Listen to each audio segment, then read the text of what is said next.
नमस्कार दोस्तों, Jharkhand coaching classes की यूट्यूब चैनल में आप लोगों का स्वागत है। कला और संस्कृति के संदर्भ में हम लोग एनसीईआरटी क्लास 11 को यहाँ पे चैप्टर वाइज समझने का प्रयास कर रहे हैं। टोटल 5 चैप्टर से रिलेटेड वीडियो अपलोड कर दिया गया है। छठा चैप्टर से संबंधित 2 पार्ट जो है वो अपलोड कर दिया गया है और ये जो आप पार्ट देख रहे हैं वो पार्ट 3 देख रहे हैं। चूंकि ये चैप्टर काफी लंबा है और आपको पता होगा प्रतियोगिता परीक्षा में जो कला और संस्कृति से प्रश्न पूछे जाते हैं उसमें से एक आध प्रश्न आपको मंदिर स्थापत्य और मूर्ति कला से देखने को तो मिल ही जाता है और इसीलिए इसको हम लोग डिटेल वाइज यहाँ पे समझने का प्रयास कर रहे हैं। पिछले 2 वीडियो में हम आपको बताने का प्रयास किए मंदिर स्थापत्य का जो 3 टेक्निक था। स्थापत्य मतलब क्या होता है कि कोई भवन है, उस भवन का क्या टेक्निक रहा है, क्या तरीका रहा है या क्या शैली रहा है, इसी को अलग अलग शब्दों में हम लोग यहाँ पे जानते हैं। तो यहाँ पे बोला गया अगर पूरे भारत को अगर हम मंदिर निर्माण का शैली को या टेक्निक को या तरीका को अगर हम देखें तो 3 कैटेगरी में बांटा जा सकता है। एक को बोलते हैं नागर, दूसरा को बोलते हैं द्रविड़ और तीसरा को बोलते हैं यहाँ पे आपका वेशर। और ये वेशर जो शैली है वो नागर और द्रविड़ का मिश्रित रूप है। पिछले 2 वीडियो में हम लोग नागर शैली के बारे में चर्चा की है। आज हम लोग यहाँ पे द्रविड़ शैली के बारे में चर्चा करेंगे। क्योंकि द्रविड़ शैली जो है वो दक्षिण भारत से संबंधित है और यहाँ पे दक्षिण भारत के कुछ राजवंश है जो काफी महत्वपूर्ण है, जो कि जिनके राजवंश में या जिनके काल में द्रविड़ जो है शैली जो है विकसित होता है। उसमें 2 राजवंश के बारे में आज हम लोग यहाँ पे चर्चा करने वाले हैं, पल्लव और चोल में। एनसीईआरटी में इन दोनों राजवंश के बारे में सीक्वेंस में यहाँ पे दिया गया नहीं है, इसीलिए आज हम लोग यहाँ पे प्रयास करेंगे कि क्लास नोट से यहाँ पे जो भी पल्लव राजवंश है और चोल राजवंश है, सबसे पहले इन राजवंश से संबंधित जो महत्वपूर्ण राजा हैं उसको समझ लेंगे और फिर उन राजाओं के काल में कैसे मंदिर स्थापत्य कला का विकास हुआ उसको भी यहाँ पे समझने का प्रयास करेंगे। तो चूंकि यहाँ पे आपका एनसीईआरटी में दिया गया है इसीलिए यहाँ पे आपको यहाँ पे हम राजा को बता रहे हैं, नहीं तो राजाओं के बारे में जानना कोई महत्वपूर्ण जानकारी नहीं है आर्ट एंड कल्चर के संदर्भ में। तो चलिए यहाँ पे हम लोग देख लेते हैं कि द्रविड़ या दक्षिण भारत के संदर्भ में जो द्रविड़ शैली था उसका क्या क्या विशेषता एनसीईआरटी में आपको समझाने का प्रयास किया गया है। तो सबसे पहले जब हम कोई भी शैली या कोई भी टेक्निक को अगर हम डिवाइड करते हैं 2 कैटेगरी में, एक को दूसरे से अलग करते हैं, तो कुछ तो अंतर होगा कि हम उत्तर भारत वाला को नागर कह रहे हैं, दक्षिण भारत वाला को द्रविड़ कह रहे हैं। ये दोनों टेक्निक में कुछ तो डिफरेंस होगा, इसीलिए उत्तर वाला को नागर कहा गया, दक्षिण वाला को द्रविड़ कहा गया। यही जो डिफरेंस है या अंतर है उसको आपको फर्स्ट पैराग्राफ में आपको यहाँ समझाने का प्रयास किया गया है। उम्मीद करते हैं अभी तक आप लोग जेरोक्स इसका निकाल चुके होंगे और लाइन बाय लाइन इसको रीड कर रहे होंगे। तो चलिए आपको यहाँ पे हम डिफरेंस बताने का प्रयास कर रहे हैं, आप जो है इसको फिर लाइन बाय लाइन जो है वो अपने पास जो जेरोक्स है उससे आप पढ़ लीजिएगा। तो सबसे पहले जो डिफरेंस यहाँ पे बताया जा रहा है, कहा जा रहा है कि उत्तर भारत में सामान्यतः हम लोग क्या देखते थे कि वेदी होता था, चबूतरा होता था, या यहाँ पे उसी को दिया गया है कुर्सी या फ्लिंट दिया गया है, यहाँ पे मंदिर बनाए जाते थे। ये उत्तर भारत का क्या था, विशेषता था, जिसको हम लोग नागर शैली का विशेषता के नाम से या नागर शैली की विशेषता जान सकते हैं। अब यहाँ पे दक्षिण भारत का क्या विशेषता, ये पहला डिफरेंस आपको हम बता रहे हैं और एक एक डिफरेंस आपको बताया जा रहा है, उसको आप ध्यान से सुनिए और यही 5-6 डिफरेंस से आपका सवाल बन सकता है। पीटी में स्टेटमेंट बना के सवाल आपको पूछा जा सकता है। पहला डिफरेंस यहाँ पे क्या होता है कि दक्षिण भारत में आप देखिएगा तो एक मंदिर होता था जिसको मुख्य मंदिर या मुख्य देवालय होता था और उसके चारों ओर यहाँ पे दीवार होते थे और यही 4 दीवारी में से एक दीवार जो होता था उसमें एक प्रवेश द्वार होता था जो कि दीवार के मुख्य में या बीच में होता था और इस मुख्य द्वार को ही बोला जाता था गोपुरम। जैसा कि इस इमेज में आपको बताया जा रहा है, यहाँ 4 दीवारी है, 4 दीवारी का जो प्रवेश द्वार है गोपुरम है और यहीं से प्रवेश करते हुए पहले नंदी के पास, फिर नंदी से मंडप और मंडप से होता हुआ हम लोग लास्ट में जो पहुंचते हैं वो गर्भगृह तक पहुंचते हैं। तो एक डिफरेंस आपको बताने का हम प्रयास किए या एनसीईआरटी आपको यहाँ पे बताया जा रहा है कि उत्तर भारत में सामान्यतः हमको 4 दीवारी देखने को नहीं मिलता है, लेकिन द्रविड़ शैली में 4 दीवारी देखने को मिलता है और 4 दीवारी में जो मुख्य द्वार होता है उसी को हम लोग यहाँ पे गोपुरम कहते हैं। तो गोपुरम क्या कहते हैं, गोपुरम किसको कहते हैं, ये चीज आपको आइडिया हो गया होगा। अब दूसरा शब्द को यहाँ पे देखिए, ये जो गर्भगृह है इसके ऊपर जो ये संरचना आपको दिख रहा है इसको हम लोग नागर शैली में क्या कहते थे, शिखर कहते थे। नागर अगर शैली अगर हम देखें तो नागर शैली में इसे कहा जाता था शिखर। नागर शैली कहने का मतलब क्या हो गया, उत्तर भारत का जो शैली जो पिछले वीडियो में हम लोग चर्चा किए, यहाँ शिखर कहा जाता था। लेकिन इस चीज को आप देखिए एनसीईआरटी में ही यहाँ बताया कि यहाँ से यहाँ तक का जो संरचना है उसको शिखर ना बोल के दक्षिण भारत में क्या बोला जा रहा है, विमान। तो ये दूसरा डिफरेंस हम आपको बता रहे हैं कि इस संरचना को या इस भाग को उत्तर भारत में शिखर कहा जाता था, दक्षिण भारत में विमान कहा जाता है। ये पिछले वीडियो में भी चर्चा की है। ये दूसरा डिफरेंस आपको बताने का प्रयास करें। तीसरा डिफरेंस अगर हम यहाँ पे जाएं तो देखिए, शिखर हम लोग यहाँ पे इसको कहते थे नागर शैली में, लेकिन द्रविड़ शैली में शिखर किसको कहते हैं? सबसे टॉप वाला जो पोर्शन होता था उसको हम लोग यहाँ पे बोलते हैं शिखर। जो कि अगर आप नागर शैली में जाइएगा तो इसमें वहां पे बोलता था, इसको बोलता था आमलक, और इसी में सामान्यतः कलश वगैरह रखा जाता था। तो देखिए, ये तीसरा डिफरेंस आपको हम बताएं कि उत्तर भारत में जिसे आमलक कहा जाता था, दक्षिण भारत में शिखर कहा जाता है। उत्तर भारत में जिसे शिखर कहा जाता था, दक्षिण भारत में उसे विमान कहा जा रहा है। और गर्भगृह तो वही है जहां पे मुख्य देवता को स्थापित किया जाता है। तो ये बेसिक डिफरेंस आपको यहाँ पे देखने को मिला द्रविड़ शैली और नागर शैली के बीच में। इसी को यहाँ पे डिटेल में बताया गया है, तो उम्मीद करते हैं इसको आप जो है लाइन बाय लाइन पढ़ लीजिएगा। यहाँ पे जो आपका शिखर जो होता था वो मुकुट जैसा होता था, कोई तत्व होता था जिसमें छोटी स्तूपिका या अष्टभुजी गुमटी होती थी। तो ये तो बेसिक चीज है, ये चीज आपको आइडिया हो जाएगा। जो आपको डिफरेंस बताया जा रहा था वो डिफरेंस आपको, 3 डिफरेंस हम आपको बता चुके हैं। चौथा डिफरेंस जो एनसीईआरटी आपको बता रहा है उसको हम फिर से समझाने का प्रयास कर रहे हैं, उसको समझने का प्रयास कीजिएगा। देखिए, यहां पे बताया जा रहा है कि जब उत्तर भारत में अगर हम जाते हैं तो मंदिर का जो गर्भगृह होता है उसके प्रवेश द्वार में मिथुन या गंगा या यमुना नदी की प्रतिमा देखने को मिलेगा। लेकिन अगर आप दक्षिण भारत या द्रविड़ शैली में बने हुए मंदिरों को देखिएगा तो यहाँ भयानक द्वारपाल होते थे, जिसको माना जाता था कि ये जो द्वारपाल हैं वो मंदिर की रक्षा कर रहे हैं, जिसको यक्ष और यक्षिणी का नाम से हम जान सकते हैं, क्योंकि यक्ष और यक्षिणी जो होते थे काफी भयानक बनाए जाते थे, विशाल बनाए जाते थे। तो उसी तरह से जहां पे आपका उत्तर भारत में गंगा यमुना का मूर्ति बनाया गया, प्रतिमा बनाया गया, दक्षिण भारत में भयानक द्वारपाल का यहाँ पे प्रतिमा देखने को मिलता है, जो कि उस मंदिर का रक्षा कर रहे हैं। ये चौथा डिफरेंस आपको बताने का हम प्रयास किए। पांचवा डिफरेंस जो आपको एनसीईआरटी में बताया जा रहा है वो चीज को अब हम समझते हैं। पांचवा डिफरेंस बोलता है कि उत्तर भारत में हम क्या देखते थे कि एक मंदिर है, उसके आसपास में यहाँ पे जलाशय होता था। लेकिन दक्षिण भारत में क्या होगा कि ये मंदिर का परिसर है और इसी परिसर में यहाँ पे आपका देवालय है, मुख्य देवालय है, और इसी में कहीं पे आपको देखने को मिलेगा जलाशय। लोग यहाँ पे स्नान किया और स्नान करके मुख्य मंदिर में यहाँ पे पूजा करने के लिए चले गए। तो ये आपका पांचवा डिफरेंस है। तो अहाते या परिसर में ही कोई बड़ा जलाशय होता था या तालाब होता था, और जो कि मंदिर के मुख्य गुंबद के भीतर ही शामिल होता था, ऐसा यहाँ पे दिया गया है। मतलब मंदिर के परिसर में ही जलाशय मिलता था। ये पांचवा डिफरेंस हम आपको बता रहे हैं। छठा डिफरेंस अब आपको जानना है कि यहाँ पे 6 अगर डिफरेंस हम देखें तो अगर आप पिछला वीडियो देखे होंगे तो वहां पे बताया गया था कि नागर शैली में गर्भगृह के ऊपर जो रहता था वो काफी ऊंचा शिखर होता था। इससे नीचे आपका, इसके बाद जो होता है इससे छोटा शिखर होता था, फिर छोटा शिखर होता था, और इस तरह से पर्वत श्रेणी के जैसा यहाँ पे शिखरों को बनाया गया था। लेकिन यहाँ पे अगर आप दक्षिण भारत में जाइए तो यहाँ छोटे बड़े शिखर यहाँ पे देखने को नहीं मिलते। ये छठा डिफरेंस आपको बताया जा रहा है कि द्रविड़ शैली में छोटे बड़े शिखर जो है, कई छोटे बड़े शिखर देखने को नहीं मिलते हैं, जो कि उत्तर या नागर शैली में देखने को मिलता था। यहाँ छोटा सा गुंबद आकार का छोटा गुंबद आपको देखने को मिल जाएगा। दूसरा चीज यहाँ पे, ये छठा डिफरेंस आपको यहाँ पे बताने का प्रयास किया गया। अब हम सातवां डिफरेंस आपको बता रहे हैं, और ये सातवां डिफरेंस जो है वो एनसीईआरटी में क्या बताता है कि अगर हम ध्यान से देखें तो जो मुख्य यहाँ पे देवालय होता था या गर्भगृह होता था या मंदिर जो होता था वो सामान्यतः हम देखे थे सबसे ऊंचा होता है नागर शैली में। लेकिन द्रविड़ शैली में आप देखिएगा तो गोपुरम जो होता था, गोपुरम बोलते हैं, आपका गर्भगृह जो होता था वो सामान्यतः गुंबद जो होता था वो छोटा होता था। इसका रीजन क्या है उसको यहाँ पे बताने का प्रयास किया गया है कि देखिए, ये जो है आपका मंदिर है, यहाँ पे मंदिर परिसर है और यहाँ पे आपका मंदिर बना हुआ है। तो इस मंदिर में ये जो गुंबद है सबसे प्राचीन काल में बना हुआ है, और प्राचीन काल में बना हुआ होने के कारण ये जो है इसका आकार जो है वो छोटा होता था। तो बाद में इसको बड़ा नहीं किया गया, बल्कि यहाँ पे एक जो चारदीवारी प्राचीन काल में था, और यहाँ पे जो चारदीवारी में होगा एक प्रवेश द्वार होगा जिसको हम लोग गोपुरम कहते हैं।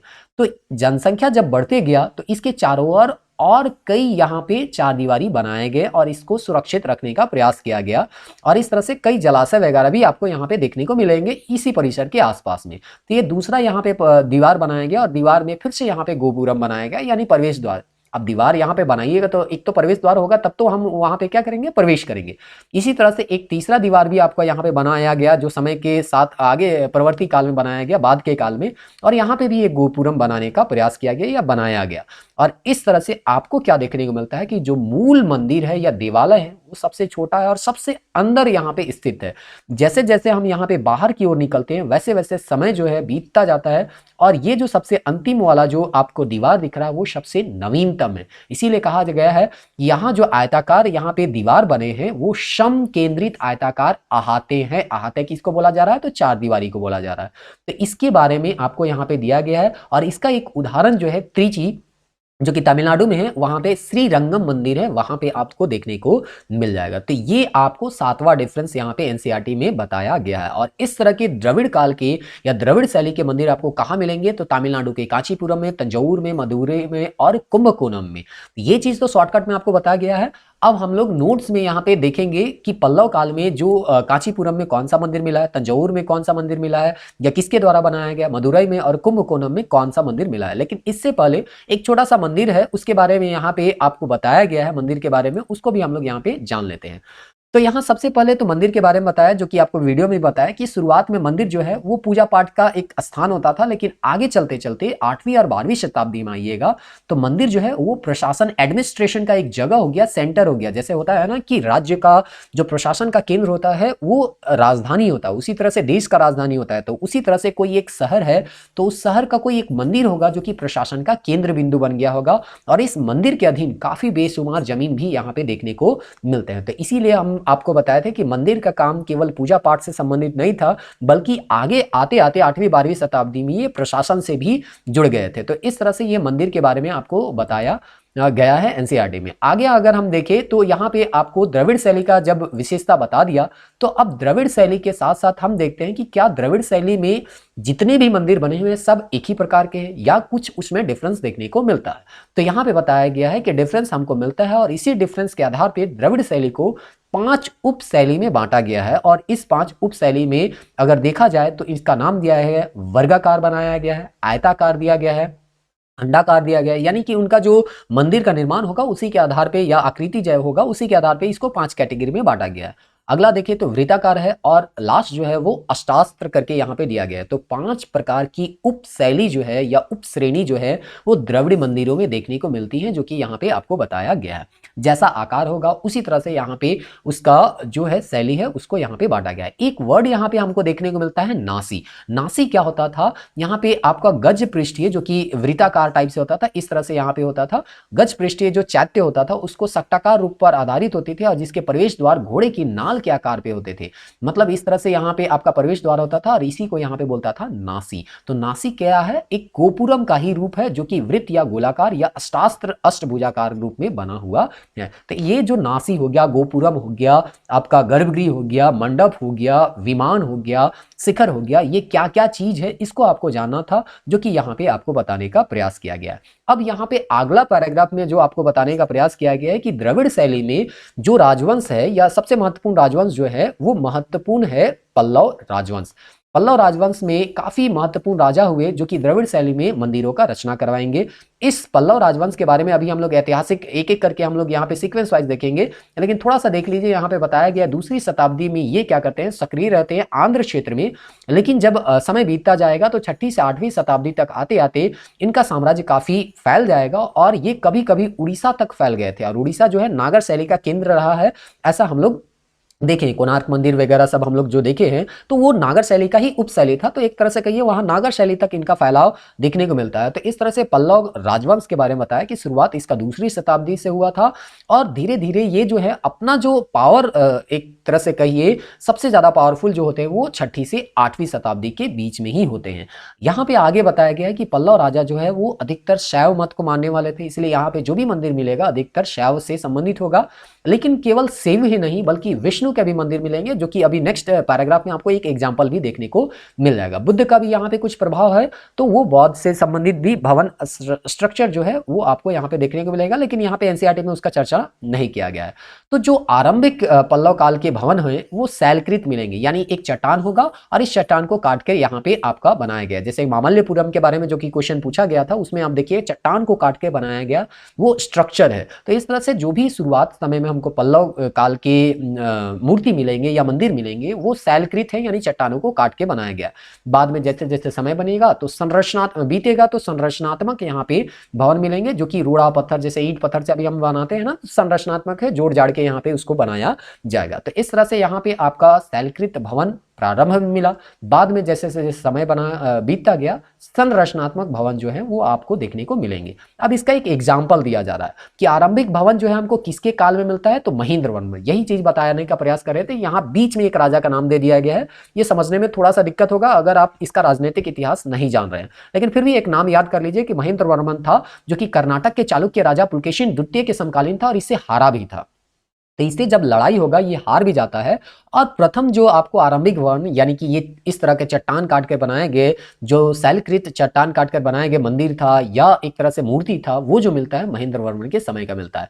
इसके बाद जो अगला राजा बनता है वो नरसिंह वर्मन प्रथम, जो कि इसी का बेटा था, वो बनता है। और ये जो पुलकेशिन द्वितीय जो कि महेंद्र वर्मन को हरा चुका था, तो अपना पिता का जो बदला लेता है नरसिंह वर्मन प्रथम, जो कि महेंद्र वर्मन का क्या था, पुत्र था। ये पुलकेशिन द्वितीय को हरवाएगा और हराने के बाद जो है अपने राज्य काल में या अपने राज्य में ये काफी भवनों का यहाँ पे, या एक तरह से कहिए कि शैलकृत चट्टानों का यहाँ पे निर्माण करेगा। और इस तरह से यहाँ पे आपको अगर इसको देखने को मिलेगा मामल्लपुरम में या महाबलीपुरम जिसको हम लोग बोल रहे हैं तमिलनाडु में, वहां पे जाइए तो काफी स्ट्रक्चर आपको देखने को मिलेगा। एक क्वेश्चन भी हम लोग क्वेश्चन बैंक सीरीज अगर आप देख रहे होंगे तो आपको बताया गया था कि वहां महाबलीपुरम में एक शैलकृत चट्टान मिला है जिसमें किरात अर्जुन से संबंधित वहां पे मूर्ति जो है वो देखने को मिलता है या उकेरा गया है, जिसको बहुत कोई बोल रहे थे कि गंगा का अवतरण करने के लिए वहां पे भागीरथी का वो मूर्ति बनाया गया। तो ये तो आपका विवादित है कि भागीरथी है कि किरात अर्जुनीय के रूप में अर्जुन वहां पे पशुपास्त्र के लिए शिव का आराधना कर रहे हैं। लेकिन हाँ, ये जो निर्माण हुआ था वो पल्लव काल में ही किया गया था, ये चीज हम लोग जानते हैं। महाबलीपुरम के बारे में ही वो सवाल पूछा गया था। आगे महाबलीपुरम में ही देखेंगे तो ये तटीय इलाका है और यहाँ पे एक मंदिर है जिसका नाम ही है तट मंदिर। इस तट मंदिर का खास बात क्या है कि इसमें जो है वहां पे 3 देवालय देखने को मिलता है। सामान्यतः हमको एक देवालय ही देखने को मिलता है, एक ही मुख्य देवता होते हैं, उसका एक देवालय होता था। लेकिन यहाँ पे हमको एक थोड़ा सा अलग कैटेगरी का एक मूर्ति मंदिर मिलता है जिसमें 3 देवालय हैं, जिसमें 3 देवालय में 2 तो शिव को समर्पित है, लेकिन एक जो है अनंत शयम में विष्णु मंदिर को समर्पित है। यानी कि आपको देखिए सामान्यतः जब भी एक जगह का मंदिर होता है तो हम बोलते हैं ये शिव को समर्पित है, विष्णु को समर्पित है। लेकिन यहाँ पे जो तट मंदिर है वहां पे 3 देवालय हैं जिसमें 2 जो है शिव को समर्पित है और तीसरा जो है वो विष्णु को समर्पित है। इसमें भी एक खास बात यह है कि शिव को समर्पित 2 जो देवालय हैं उसमें एक का मुख जो है वो पूर्वाभिमुख है, यानी उसका मुख पूर्व की ओर है, और दूसरा जो है वो पश्चिम की ओर इसका मुख किया गया है। तो ऐसा पश्चिमाभिमुख और पूर्वाभिमुख दोनों का सम्मिश्रण एक ही जगह देखने को मिले ऐसा बहुत कम ही होता है, और इसीलिए इस तट मंदिर के बारे में आपको जानना है। इसका निर्माण जो है वो नरसिंह वर्मन द्वितीय के काल में हुआ। ये भी पल्लव राजवंश से संबंधित है, इसीलिए कहा जा रहा है 2-3 नाम आपको आएगा और पूछेगा तट मंदिर महाबलीपुरम को कौन से राजवंश के राजा ने, कम से कम राजवंश भी पूछ सकता है कि पल्लव बनाया, चालुक्य बनाया या चोल बनाया या पांड्य बनाया। तो ये थोड़ा बहुत आइडिया होना चाहिए कि इन लोगों के शासन काल में, पल्लव लोगों के शासन काल में ही यहाँ पे आपको देखने को मिलेगा। तो इस तरह से यहाँ पे आपको कुछ नंदी का प्रतिमा भी देखने को मिलेगा, लेकिन चूंकि यहाँ पे नमकीन पानी का मार सतह सतह बोला है कि इनका आकृति जो है बिगड़ गया है, यानी कि वो जो है मूर्ति जो है मूल रूप में आपको देखने को नहीं मिलता है। तो इस तरह से यहाँ पे ये चीज बताने का प्रयास किया गया। आगे अगर इस पैराग्राफ को अगर आप पढ़िएगा तो यहाँ पे जैसे बताया गया है कि 3 देवालय था, तो 3 देवालय एक ही समय बना था ऐसा कोई जरूरी नहीं बताया गया है। यहाँ बताने का प्रयास किया जा रहा है हो सकता है यहाँ पे एक देवालय पहले बना हो, बाद में समय बीतता गया तो दूसरा देवालय यहाँ पे बनाया गया होगा। तो इस तरह से ये समझाने का प्रयास कर रहा है। अब चूंकि नेक्स्ट पैराग्राफ जो है वो चोल काल से संबंधित है और यहाँ पल्लव काल के बारे में आपको यहाँ पे समाप्त कर दिया गया है, लेकिन हम लोग पल्लव काल के बारे में जान लेते हैं क्योंकि पल्लव काल इंपॉर्टेंट है और इसमें काफी ऐसे मंदिर वास्तुकला या मंदिर के वास्तुकला आपको मिले हैं देखने को जो कि काफी इंपॉर्टेंट है, सवाल इसे बनाया जा सकता है। तो चलिए एक एक करके पहले थोड़ा सा राजनीतिक इतिहास हम लोग देखने का प्रयास करते हैं 1 से 2 मिनट में, और फिर यहाँ पे हम लोग देखेंगे कि पल्लव राजवंश में भवन निर्माण की या मंदिर निर्माण की कौन सी शैली यहाँ पे विकसित हुई। तो हम तो जानते हैं द्रविड़ शैली विकसित हुई, तो उनमें क्या क्या विशेषता था, कुछ डिफरेंस था कि नहीं था, उसको सीक्वेंस वाइज यहाँ पे देखेंगे। तो सबसे पहला यहाँ पे राजा है वो शिव। सबसे पहले तो ये देख लीजिए 6ठी शताब्दी से 9वीं 10वीं शताब्दी तक इन लोगों लोगों का राजवंश रहा, जिसमें आपको एनसीईआरटी में भी बताया गया था। तो 550 से हम यहाँ पे इनका जो शक्ति है उसका विस्तार होता है सिंह विष्णु के काल में। और इस तरह से सिंह विष्णु जो होते हैं एक तरह से कह सकते हैं महत्वपूर्ण राजा यहाँ पे थे। और इसके काल में ही मामल्लपुरम, जिसको महाबलीपुरम के नाम से हम जान रहे हैं, वहां पे वराह मंदिर आपको देखने को मिलेगा, जो कि आपको इमेज में देखने को मिल रहा है। तो इस तरह से जो हम लोग पढ़े थे कि आरंभिक काल में जो आपको पल्लव काल में देखने को मिलेगा मंदिर, वो क्या होता है कि एक चट्टान है, सैल है, उसको काट के बनाया गया था। और ये जो मंदिर है उसको देख के आपको पता चल रहा होगा कि किस तरह से एक यहाँ पे चट्टान था, उसी को काट के यहाँ पे मंदिर का निर्माण किया गया है। ये चूंकि वराह है, विष्णु का रूप है, वहां पे उसका वराह का मूर्ति है जो कि यहाँ पृथ्वी देवी को यहाँ पे उठाए हुए हैं। तो इस तरह से यहाँ पे इसको यहाँ पे दर्शाया गया है। तो आपको एक लाइन में याद रखना है कि सिंह विष्णु जो है आपका मामल्लपुरम में वराह मंदिर का निर्माण किया था। चूंकि हम लोग मंदिर स्थापत्य के बारे में पढ़ रहे हैं, इसलिए उसी में फोकस करते हुए यहाँ समझने का प्रयास करेंगे।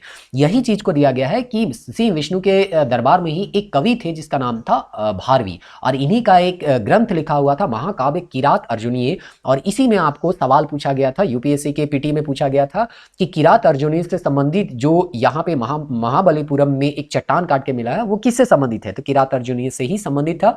यहाँ पे जो है अर्जुन जो है वो पशुपास्त्र के लिए तपस्या कर रहे हैं। इसी में कहा गया था कि जो महाबलीपुरम में सैल काट के जो किरात अर्जुनीय का जो सैल मिला है या मूर्ति मिला है, उसमें विवाद था कि कुछ लोग मान रहे थे वो किरात अर्जुन या अर्जुन तपस्या कर रहे हैं, कुछ लोग मान रहे थे कि गंगा के लिए वहां पे आपका जो है वो भागीरथी जो है वो यहाँ पे तपस्या कर रहे थे। तो वो विवाद में हमको जाना नहीं है, बस इतना जानना है कि हाँ भारवी जो है वो शिव विष्णु के दरबार पे रहते थे। अगला राजा जो है सबसे महत्वपूर्ण राजा में से एक था महेंद्र वर्मन प्रथम, जो कि 600 से 630 के बीच था। और ये जो है क्वेश्चन बैंक के डिस्कशन में भी आपको हम बताने का प्रयास किए थे।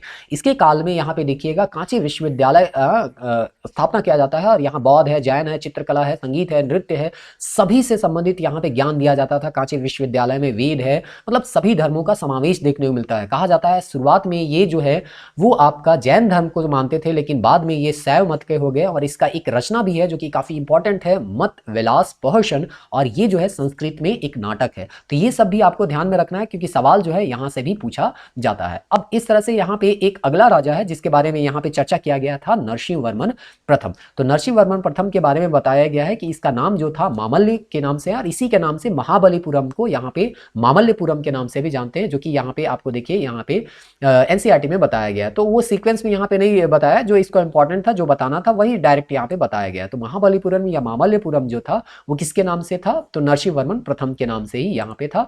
वही नरसिंह वर्मन प्रथम जिसका शासनकाल 630 से लेके 668। और जैसे वहां पे बताया गया था कि ये जो है अपने पिता का बदला लेते हैं और पुलकेशिन द्वितीय को यहाँ पे पराजित करते हैं, जो कि महत्वपूर्ण राजा था। तो उसको यहाँ पे पराजित करने के लिए वातापी का, ये बादामी के चालुक्य थे वो लोग, है ना, पुलकेशिन द्वितीय, तो उसको हराते हैं। इसीलिए एक उपाधि भी लेते हैं वातापी कोंड का। तो इस तरह से आपको पूछा जाएगा कि वातापी कोंड का उपाधि कौन लिए थे? तो नरसिंह वर्मन प्रथम, जो कि है ना वातापी एक राक्षस था, उसको मारे थे अगस्त्य मुनि, और इसीलिए वो जो है अपना लगा कि पुलकेशिन द्वितीय जिसको कोई नहीं हरा पाया उसको हराता है कौन? नरसिंह वर्मन प्रथम, और इसीलिए वो अपना उपाधि लेता है वातापी कोंड। इसका और भी यहाँ लंका तरफ अभियान था, वहां पे भी शिव का यहाँ पे जाता है, और शिव जो है चूंकि शैव उपासक था इसलिए वहां प्रचार करता है। लेकिन हम लोग चूंकि राजनीतिक इतिहास पढ़ना नहीं है इसलिए हम लोग वहां पे जाएंगे नहीं। एक चीज और है, इसके काल में कांची में ह्वेनसांग आए थे चीनी यात्री, इसलिए देखिए भारत और जो भारत और एक तरह से चीन जो है उसका एक तरह से जब सम्मेलन हुआ या एक तरह से बैठक हुआ तो वो आपका महाबलीपुरम में ही किया गया था, जो कि शी जिनपिंग और प्रधानमंत्री मोदी का यहाँ पे आप चित्र देख पा रहे हैं। तो जो इंपॉर्टेंट है, ह्वेनसांग वहां पे आए थे, चीन से ये संबंधित है, भारत से संबंधित है, इसलिए यहाँ पे चीन और भारत का यहाँ पे आपका सम्मेलन हुआ था। तो इस तरह से ये जो है आपका इनके बारे में दिया गया कुछ राजनीतिक और भी राजा लोग हैं, लेकिन ये बहुत महत्वपूर्ण नहीं है, इसलिए इसको अभी हम स्कीप करते हुए हम लोग पहुंचते हैं नरसिंह वर्मन द्वितीय के काल में। जो भी मंदिर स्थापत्य से संबंधित है हम उसी को अभी हम बता रहे हैं। बाकी जो है आपके पास जो भी नोट्स है उसको आप समझने का प्रयास कीजिएगा, वहां से समझने का प्रयास कीजिएगा। तो कांची का एक कैलाश मंदिर है, उसका निर्माण नरसिंह वर्मन द्वितीय के काल में होता है। दूसरा है महाबलीपुरम का शोर टेम्पल। ये तो पहले आपको यही याद रखना है कि शोर टेम्पल जो है वो कहां पे है, कहां पे है तो किस वंश से संबंधित है। अभी हम लोग पढ़ रहे हैं कौन सा वंश? पल्लव वंश। तो पल्लव वंश से संबंधित है कांची का कैलाश मंदिर, दूसरा महाबलीपुरम का शोर टेम्पल। ये देख रहे हैं आपका कांचीपुरम का ये कैलाश मंदिर है, और ये जो है वो शोर टेम्पल है, जो कि आप समझिए पल्लव राजवंश 550 से लेके एक तरह से अगर हम देखें कि 950 तक है, और इनका नरसिंह वर्मन जो है वो कब था? तो 700 से 728 के बीच है। तो समझिए कहाँ 700 ईस्वी में आपका बना हुआ मंदिर वर्तमान समय में भी अभी आपको देखने को मिलता है। इस तरह से यहाँ पे आपके बारे में यहाँ राजा के बारे में बताया गया है नरसिंह वर्मन के काल में, और कौन कौन से यहाँ पे उसके दरबार में रहते थे। तो भास्कर के एक महाकवि थे, वो भी यहाँ पे रहते थे, जो कि अभी फिलहाल हम लोग उसके बारे में नहीं देख रहे हैं, तो यहाँ पे हम लोग उसको नहीं देखेंगे। आगे यहाँ पे देखिए मुक्तेश्वर कांचीपुरम टेम्पल जो है वो भी पल्लव काल में ही यहाँ पे बना हुआ है, नंदी वर्मन द्वितीय के काल में यहाँ पे ये दिया गया है। आगे और भी बहुत सारा है, देखिए नंदी वर्मन के मतायुनी थे इसका, तो वैष्णव गए, तो कुछ शिव के थे, कुछ वैष्णव के थे, है ना। तो ये सब सारा चीज यहाँ पे दिया गया है। दंती वर्मन के बारे में दिया गया है, उसके बाद अपराजित है, फिर इस तरह से और भी बहुत सारे राजा हैं। तो इस सबको कभी राजनीतिक इतिहास देखने का मौका मिलेगा तो वहां पे हम लोग देखेंगे। अब देखते हैं पल्लवकारी संस्कृति, जिसमें शासन है और धर्म है। तो धर्म के बारे में हम लोग देख रहे हैं, तो कर्म, ज्ञान और भक्ति के बारे में आया। वेद की कर्म कांडी के हो गया था, उपनिषद ज्ञान मार्ग का प्रतिपादन हुआ, तीनों का समन्वय की यहाँ पे चर्चा के बारे में बात किया गया। इसी समय आप देखने को मिलेगा यहाँ पे आपको नैनार और अलवार के बारे में भी आपको यहाँ पे देखने को या पढ़ने को मिलेगा कि नैनार में यहाँ 63 संत हुए, अलवार में यहाँ पे आपके 12 संत हुए। ये सब हम लोग पल्लव काल में ही पढ़ना प्रारंभ करते हैं, उसी के संस्कृति के संदर्भ में पढ़ते हैं। लेकिन चूंकि यहाँ पे हम लोग भवन निर्माण के या मंदिर स्थापत्य के बारे में पढ़ रहे हैं, तो उसी के बारे में कंसंट्रेट होंगे। अब देखिए कला और स्थापत्य में आ जाता है द्रविड़ कला शैली का विकास जो होता है पल्लव शैली में होता है, और इसमें से अगर आप देखिएगा तो इसके 3 मुख्य अंग है, मंडप होते थे, रथ होते थे और विशाल मंदिर होता था।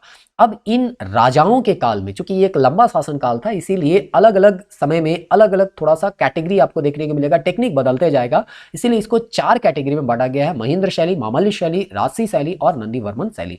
तो ये चीज जो है एनसीईआरटी में नहीं दिया गया था, और यहाँ पे हम लोग इसको देखने का प्रयास कर रहे हैं। कुछ कुछ डिफरेंस है, वो डिफरेंस का आप समझिए कि महेंद्र शैली में क्या था, मामल्य शैली में क्या था, राजसी शैली में क्या था और नंदी वर्मन शैली में क्या था। तो महेंद्र शैली में हम देखेंगे तो महेंद्र वर्मन प्रथम के शासन काल से संबंधित है, यानी कि 610 से 640 तक का जो काल रहा उसको महेंद्र शैली के अंतर्गत यहाँ पे रखा गया है। यहाँ पे बताया गया है कि ये जो मंडप होते थे साधारण स्तंभ युक्त बरामदे होते थे, मतलब बहुत ज्यादा यहाँ पे तामझाम नहीं है, एक मंडप बना गया, वहां पे बरामदा होता था और स्तंभ होता था, पिलर वहां पे होता था, जिसके पीछे में गर्भगृह यहाँ पे मौजूद होता था। गर्भगृह में चूंकि ये शिव से संबंधित है, इसलिए ज्यादातर में लिंग होते थे। अगर वो वैष्णव धर्म से संबंधित है तो वैष्णव मंडप में गर्भगृह में विष्णु का प्रतिमा होगा, ऐसा यहाँ पे बताया गया। तो इस तरह के यहाँ पे पिलर जो है वो 7वीं सेंचुरी में आपका चट्टानों को काट के बनाया गया था। आगे अगर हम मामल्य शैली में देखते हैं, जो इससे अगला शैली जो है, अभी हम लोग देखे थे महेंद्र शैली, अब वहां पे थोड़ा सा डेवलप होता है, तो 640 से 74 के बीच मामल्य शैली में देखते हैं। तो मामल्य जो था नरसिंह वर्मन प्रथम का नाम ही था महामल्य, तो इसीलिए यहाँ पे मामल्यपुरम के बारे में या महाबलीपुरम के बारे में अभी हम लोग पढ़े, तो उसका जो पढ़ाने का टेक्निक था उसको हम लोग मामल्य शैली बोलते हैं। इसमें क्या अंतर आया, देखिए यहाँ पे मंडप बनने लगे और एकास्म मंदिर बनने लगे, और जिन्हें हम लोग यहाँ पे रथ करते थे, और इस तरह का आपको स्मारक कहाँ में देखने को मिलेगा, महाबलीपुरम में हमको देखने को मिलेगा। मंडप किसको कहते थे, तो यहाँ पे बताया था एक मुख्य पर्वत होता था जिसमें 10 मंडप बनाए गए थे। इसमें आदि वराह मंडप हो गया, महिषासुर मर्दनी मंडप हो गया, पंच पांडव मंडप हो गया, रामानुज मंडप हो गया, इसमें सबसे महत्वपूर्ण था। इसमें भी सबसे अलंकृत या सबसे एक तरह से कहिए बहुत अच्छे से उत्कीर्ण किया गया जो है वो महिषामर्दिनी मंडप है। अनंतशाही विष्णु का मंदिर है, त्रिविक्रम है, ब्रह्मा है, गजलक्ष्मी है, हरिहर आदि की मूर्तियां यहाँ पे देखने लायक है। जिसमें आपको देखिए कुछ कुछ इमेज आपको यहाँ पे बताने का प्रयास करें जो कि नोट्स में ही दिया गया है। यहाँ पे है वराह टेम्पल जो है, यहाँ पे वराह मूर्ति यहाँ पे बनाया गया था, जिसको वराह मंडप के नाम से यहाँ पे हम लोग जानते हैं।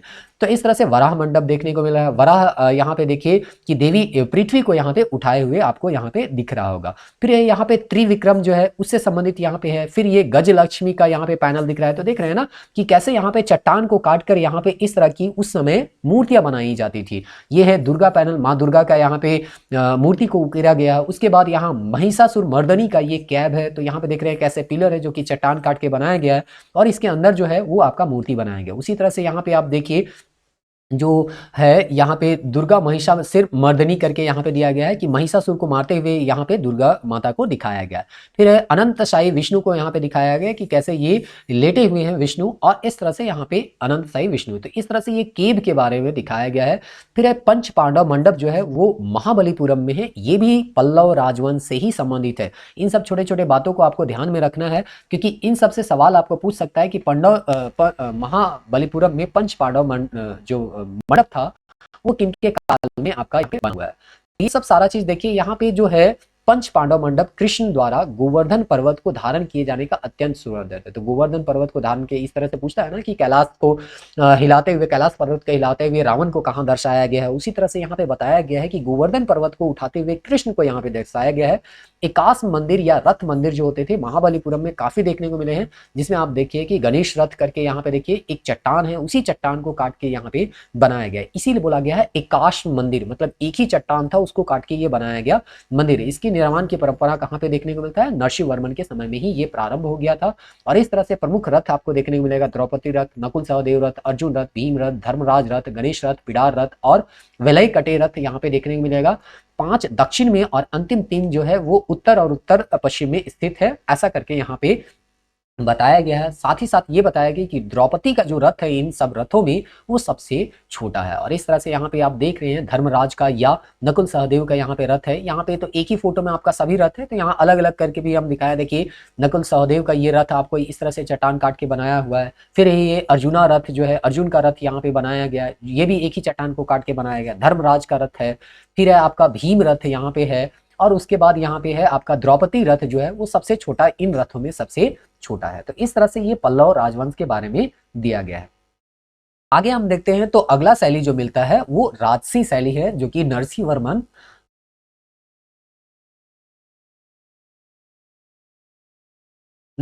द्वितीय राशि के काल में ये मंदिर बनाया गया था। यहाँ पे अगर आप देखिएगा तो क्या अंतर देखने को मिलता है। इसके अंतर्गत गुहा मंदिर के स्थान पर पाषाण और ईंट के सहायता से इमारती मंदिर बनाया गया। मतलब जो चट्टानों के काट के बनाया जा रहा था मंदिर, जैसे हम लोग पढ़े थे ना एनसीईआरटी में, एक लाइन में आपको बता दिया गया कि प्रारंभिक काल में जो हमको मिलता है शैलकृत भवन यहाँ पे देखने को मिलते हैं, और बाद में आपको यहाँ पे रोड़े वगैरह से बनाए हुए संरचनात्मक मंदिर यहाँ पे देखने को मिलते हैं। ये एक लाइन में समाप्त कर दिया गया। और हम लोग यहाँ पे एक सीक्वेंस वाइज देख रहे हैं कि कैसे राशि शैली तब जब पहुंचता है, तब नरसिंह वर्मन द्वितीय जो है वो पाषाणों को काट कर चट्टान का निर्माण नहीं कर, मंदिर का निर्माण नहीं करते हैं, बल्कि जो है वो छोटे छोटे स्ट्रक्चर या रोड़े हो गया, ईंट हो गया, इन सब पत्थरों का या पाषाण है या ईंट का प्रयोग करके यहाँ पे स्ट्रक्चर टेम्पल बनाते हैं, इमारती टेम्पल। और इसका एक सबसे इंपॉर्टेंट टेम्पल है महाबलीपुरम का यहाँ पे शोर टेम्पल, जो कि आपको यहाँ पे दिख रहा होगा। तो शोर टेम्पल है, ईश्वर मंदिर टेम्पल है, मुकुंद मंदिर है। ये सब सारा चीज आपको जो है वो चट्टान को काट के नहीं बनाया गया था, बल्कि यहाँ पे ईंट और पत्थरों से जोड़ के बनाया गया था। इसी के तहत यहाँ पे देखिए पनामलाई का जो उत्तरी आर्काट में है वो मंदिर अगर देखिएगा, कांची का मंदिर देखिए, कैलाश का वैकुंठ पेरुमल मंदिर भी इस तरह के संरचनात्मक है, यानी कि ईंट और पत्थरों से जोड़ जाड़ के यहाँ पे बनाया गया है। कैलाश मंदिर जो है वो कौन से पत्थर से बनाया गया है, तो ये भी पूछा जाता है कई बार प्रश्नों में। आपको क्वेश्चन बैंक का अगर सीरीज देख रहे होंगे तो देख रहे होंगे कि वो मुगल काल से संबंधित पूछा गया था कि लाल बलुआ पत्थर का वहां पे यूज हुआ था कि नहीं। तो इस तरह से यहाँ पे पूछा जा सकता है कि कौन से पत्थर का यहाँ पे प्रयोग हुआ है, तो ग्रेनाइट और बलुआ पत्थरों का कांचीपुरम की कैलाश टेम्पल वगैरह सब में यहाँ पे प्रयोग हुआ है। वैकुंठ पेरुमल मंदिर जो है यहाँ पे देखिएगा तो प्रथम तल्ले में बोला जाता है विष्णु की अनेक मुद्राओं की मूर्तियां बनी है। साथ ही साथ मंदिर की भीतरी दीवार पर युद्ध हो गया, राजाभिषेक हो गया, अश्वमेध हो गया, उसके बाद उत्तराधिकार चयन हो गया, नगर जीवन से संबंधित कई दृश्य यहाँ पे आपको देखने को मिलता है। तो आपको बस याद रखना है वैकुंठ पेरुमल मंदिर जो है वो पल्लव राजवंश का बना हुआ है, समर्पित है, तो भगवान विष्णु को समर्पित है। ये आपको वैकुंठ पेरुमल का मंदिर आपको यहाँ पे इमेज में दिख रहा होगा। फिर है नंदी वर्मन शैली, जो कि आखिरी शैली हम लोग मान के यहाँ पे चल सकते हैं। अब यहाँ पे अपेक्षाकृत छोटे मंदिर का निर्माण हुआ। तो देखिए आपका राशि शैली में आपका जैसे बड़ा निर्माण हुआ, अब नंदी वर्मन में चूंकि अब ये परवर्ती काल आ रहा है, अब धीरे धीरे समय इन लोगों का बीत रहा है, राजा कमजोर होते जा रहे हैं, तो इस तरह से यहाँ पे छोटे मंदिर आपको देखने को मिलते हैं। कभी कभी यहाँ पे बेसर शैली का प्रयोग आपको देखने को मिलेगा, ऐसा यहाँ पे बताने का प्रयास किया गया। तो ये बहुत इंपॉर्टेंट नहीं है, छोटे छोटे मंदिर है, अंतिम समय का है, जो कि आपका मुक्तेश्वर कांची मंदिर जो है वो कांचीपुरम में। देखिए तमिलनाडु वगैरह में आप जाइएगा तो काफी मंदिर जो है वो आपको देखने को मिल जाएगा, जो कि पल्लव राजवंश से, चोल राजवंश से संबंधित है। तो इस तरह से यहाँ पे विराटेश्वर टेम्पल जो है वो आपको देखने को मिल जाएगा। तो इस तरह से यहाँ पे जो है वो नंदी वर्मन शैली जो है वो एक तरह से अंतिम शैली यहाँ पे हम लोग मान सकते हैं। अब है यहाँ पे चोल राजवंश। तो चोल राजवंश जानने से पहले यहाँ पे हम लोग जान लेते हैं कि एनसीईआरटी में क्या दिया गया है, और उसी के आधार पे हम लोग यहाँ पे समझने का प्रयास करेंगे। देखिए एक पैराग्राफ में आपका खत्म कर दिया है, ज्यादा यहाँ पे नहीं दिया गया है। तंजौर का भव्य मंदिर राजराजेश्वर मंदिर के बारे में बताया गया है, या वृहदेश्वर मंदिर इसको कहा जाता है, जो कि चोल के द्वारा बनाया गया था, राजा के द्वारा, राजराज चोल के द्वारा बनाया गया था। और ये किसको समर्पित है, तो शिव भगवान को यहाँ पे समर्पित है। इसका निर्माण कार्य जो है 1009 ईस्वी के आसपास यहाँ पे पूरा करवाया गया। तो समझिए कि आज से 1000 साल पहले जो मंदिर बनाया गया था वो आज भी यहाँ पे मौजूद है। इस काल में अगर आप देखिएगा तो कई मंदिर बनाए, जो कि 100 से अधिक मंदिरों का निर्माण हुआ और चोल राजा जो है अनेक मंदिर का निर्माण कराते हैं। इसके काल में मूर्तियों का भी काफी विकास हुआ है। जैसे आप लोग पढ़ते होंगे कि नटराज का जो मूर्ति मिला है वो चोल काल से ही संबंधित है और काफी विशाल मूर्ति आपको नटराज से संबंधित देखने को मिल जाएंगे। लेकिन अभी फिलहाल हम लोग मूर्ति नहीं पढ़ रहे हैं, मंदिर पढ़ रहे हैं। तो मंदिर के बारे में देख लेते हैं कि शिव मंदिर वृद्धेश्वर मंदिर, जो कि राजराजेश्वर नाम से भी जाना जाता है, राजराज चोल द्वारा 1009 ईस्वी में बनाया गया। और ये किस वंश से संबंधित है? पल्लव वंश नहीं, बल्कि अब कौन सा वंश आ गया? चोल वंश आ गया। तो चोल वंश में यहाँ पे देखने ये मंदिर जो है वृद्धेश्वर मंदिर बहुमंजिला है। इसके बारे में बता रहा है 70 मीटर लंबा है, अष्टभुज गुंबद यहाँ पे बना हुआ है। कई दर्शक यहाँ पे दो बड़े वह मंदिर है जहां दर्शक पहली बार दो बड़े गोपुरम को यहाँ पे देखने को मिलता है। तो थोड़ा सा डिफरेंस है इसके बारे में। यहाँ पे देखने को एक गोपुरम सामान्यतः देखने को मिलता था, यहाँ दो गोपुरम आपको अपवाद स्वरूप देखने को मिलता है। यहाँ पे चूंकि शिव को समर्पित है इसलिए यहाँ पे विशाल लिंग भी आपको देखने को मिलेगा गर्भगृह में। तो ये सब तो उसके बारे में यहाँ पे दिया है। नंदी का भी मिलेगा, तो जहाँ शिव मंदिर है वहां पे नंदी तो आपको देखने को मिलेगा ही मिलेगा। तो इस तरह से यहाँ पे आपको दिखाया गया है। तो ये चीज को आपको यहाँ पे समझना है। तो ये शॉर्टकट में आपको बता दिया गया है। लेकिन हम लोग थोड़ा सा जान लेते हैं चोल वंश के बारे में कि देखिए चोल वंश जब हम लोग पढ़ते हैं तो कहा जाता है कि शुरुआती में जब हम लोग पढ़े थे संगम साहित्य तो उसमें चोल चेर पांडे के बारे में हम लोग पढ़े थे, जिसमें चेर और पांडे के राजा को दबाकर चोल जो है वो अपना साम्राज्य का विस्तार करते हैं। लेकिन बीच में तीसरी शताब्दी के बाद से लेके 9वीं शताब्दी तक इनका इतिहास जो है वो अंधकारपूर्ण रहता है। कहा जाता है इस समय कालवरों या फिर पल्लवों का यहाँ पे आक्रमण होते रहा और वो जो है अपना साम्राज्य का विस्तार नहीं कर पाए। तब साम्राज्य का विस्तार जब सेकेंड टाइम जब होगा यानी परवर्ती काल में, वो किसके द्वारा होगा? विजयालय के द्वारा। जब 850 में वो शासन यहाँ पे करेंगे उस समय शुरुआत में ये पल्लव के सामंत, अभी हम लोग इससे पहले कौन सा राजवंश पढ़े? पल्लव, उन्हीं के सामंत के रूप में काम कर रहा था विजयालय। और धीरे धीरे ये जो है अपना शक्ति का विस्तार करता है, पल्लवों का डिक्लाइन होता है। और अब जो शक्ति यहाँ पे अपना विस्तार करेगा वो कौन करेगा? तो चोल राजवंश के बारे में करेगा। चोल राजवंश में कई राजा आते हैं लेकिन सबके बारे में हमको यहाँ पे पढ़ना नहीं है। एक आध दो राजा है, प्रांतक प्रथम है, आदित्य प्रथम का ये पुत्र था। ये जो है काफी इंपॉर्टेंट है। तक्कोलम का युद्ध होता है जिसमें प्रांतक प्रथम जो है कृष्ण तृतीय जो कि राष्ट्रकूट नरेश है उसको पराजित करते हैं। तो ये तो है राजनीतिक इतिहास के संदर्भ में, कभी हम लोग पढ़ेंगे तो इसके बारे में जानने का प्रयास करेंगे। अभी हम लोग फिलहाल जानते हैं राजराज प्रथम के बारे में, चूंकि एनसीईआरटी में इसके बारे में थोड़ा सा दिया गया था। तो राजराज प्रथम जो है यहाँ पे अभी हम लोग देखें कि वृद्धेश्वर यहाँ पे जो मंदिर है यहाँ पे या राजराजेश्वर मंदिर है राजराज चोल के द्वारा ही बनाया गया था। तो जो एनसीईआरटी में दिया है बस अभी फिलहाल हम लोग उसी को समझते हैं। 985 से लेके 1005 ईस्वी के बीच में ये जो है इनका शासनकाल रहा था। अब यहाँ पे जो है वास्तविक संस्थापक माना जाता है यही राजराज चोल। तमिल देश का इतिहास जो है मुख्य रूप से अगर देखिएगा तो इसका सैनिक अभियान करते करते ये जो है पूरा दक्षिण भारत जो एक तरह से कहिए यहाँ तक है। यहाँ चालुक्य जो है ना उसको छोड़ दिया जाए तो आंध्र प्रदेश का कुछ एरिया हो गया, केरल तमिलनाडु का एरिया जो हो गया, उसमें अधिकांश जो है वो आपका राजराज चोल के अधीन आ चुका था। उसके बाद राजराज चोल के अधीन के बाद यहाँ पे वो तो अपना साम्राज्य का विस्तार करते ही करते हैं और आपका राजराजेश्वर या आपका वृहदेश्वर मंदिर का यहाँ पे निर्माण करेंगे जो कि वर्ल्ड के यूनेस्को वर्ल्ड हेरिटेज साइट के अंतर्गत भी आता है। इसलिए ये सब चीज को आपको याद भी रखना है। इसके बाद जो अगला राजा आता है वो और भी काफी इंपॉर्टेंट होता है और ही साम्राज्य का विस्तार करता है, जो कि 1015 से लेके 1044 के बीच यहाँ पे शासन करते हैं, जिसका नाम था राजेंद्र प्रथम। तो इसका सैनिक अभियान अगर आप सुने होंगे तो राजेंद्र प्रथम जो है दक्षिण एशिया में भी अपना अभियान किए थे और इनका सैन्य शक्ति जो था वो काफी महत्वपूर्ण था, जिसमें से नेवी कहा जाता है, इनका नेवी काफी शक्तिशाली था चोल राजवंश का। और इसीलिए ये दक्षिण भारत में भी दक्षिण पूर्व एशिया में जो द्वीपीय यहाँ पे जगह था जिसको शैलेंद्र के नाम से जाना जाता था उसको यहाँ पे ये विजय किए थे। तो इस तरह से यहाँ पे इनके बारे में बताया गया है। दूसरा चीज ये उत्तर भारत तक विजय करते हुए पहुंच जाते हैं और एक जो महत्वपूर्ण यहाँ पे राजधानी यहाँ पे बनाया जाता है गंगई चोलपुरम करके, कोंड चोलपुरम करके बनाया जाता है, जो कि राजेंद्र या एक तरह से कह सकते हैं राजेंद्र प्रथम के द्वारा बनाया गया था। तो इस तरह से यहाँ पे आपका त्रिचिनापल्ली के आसपास नया एक राजधानी बनाया गया जिसका नाम था गंगई कोंड चोलपुरम। आज जब भी राजधानी बनता है तो उसके आसपास यहाँ पे मंदिर बनता है, तो गंगई चोलपुरम का यहाँ पे मंदिर भी बनाया गया था, जो कि आपको यहाँ पे इमेज में थोड़ा बहुत आप देख पा रहे होंगे। तो इस तरह से यहाँ पे दो राजा है, राजराज चोल है और दूसरा राजेंद्र प्रथम है। उन सबके बारे में यहाँ पे देखिए श्री विजय इंपायर करके यहाँ पे दिया है, जो कि 8वीं सेंचुरी से लेके अगर हम देखें 10वीं सेंचुरी सूर्य के आसपास आते आते इनका साम्राज्य काफी विस्तार हो चुका था, यहाँ तक कि ये गंगा नदी तक यानी उत्तर भारत तक भी ये पहुंच गए थे। लेकिन फिर वापस दक्षिण भारत में आते हैं और गंगा नदी का पवित्र जो जल है उसको यहाँ पे लाते हैं, इसीलिए यहाँ पे उसको नाम ही रखा गया था गंगईकोंडचोलपुरम। तो इस तरह से ये काफी इंपॉर्टेंट राजा था।